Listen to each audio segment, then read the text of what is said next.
Hey guys, welcome to my blog. তো এটা আসলো কালকের ব্লগ। তো আমি আজকে আপলোড করতেছি ভয়েস দিয়া, কারণ কালকে আমার বহুত জ্বর আসলো আর শরীরটা বহুত ভালো আসলো না, মানে বহুতটা খারাপ আসলো।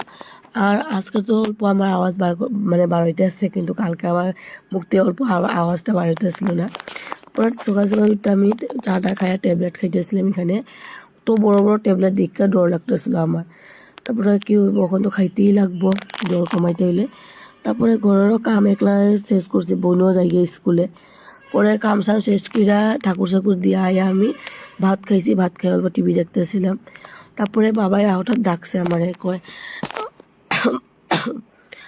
তারপরে মানে বাবা হঠাৎ ডাকতেছিল। আজকে মানে আমরা বাথরুমে, মানে কালকে বাথরুমে টাইলস লাগাইতেছিল, তো আমরা বসে অল্প দিক্কাইতে পুরো দিক্কাইছি। আয়ার পরে আর আমি মানে কারেন্ট আসলো না, কালকে পুরো দিনটা কারেন্ট আসলো না, মানে পুরো আপ ডাউন করতেছিল। পরে আর ভিডিও করা হইলো না, চার্জ যাই বুগিয়া বিলা। তারপরে কালকে আসলাম না কাকা কাকি ইউনিভার্সিটি। তো রাতকে আমরা সব বাচ্চা পার্টির লিগা অল্প আর কি মানে ভাত চাত বানাইছে। তো আমরা রাতকে পার্টি টার্টি করলাম। এই কারেন্ট নাই, মোমবাতি জ্বালিয়ে জ্বালিয়ে ভাত বানাইছে।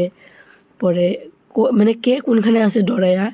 আর আমার তো এমন লাইন না থাকলে বহুত ডর লাগে বাইরে ছেড়ে যাইতে। তারা সামনেই আসলাম আমি। পরে এখানে সব কাকি এখানে বানাইতেছিল আলু ভাজা, সবের ভাত চাত খাওয়ায়া আমরা বয়ে গেছিলাম। তো আজকে আমি ভিডিও এখানে খতম করি। তো মিলতে हैं नेक्स्ट ब्लॉग में, बाय।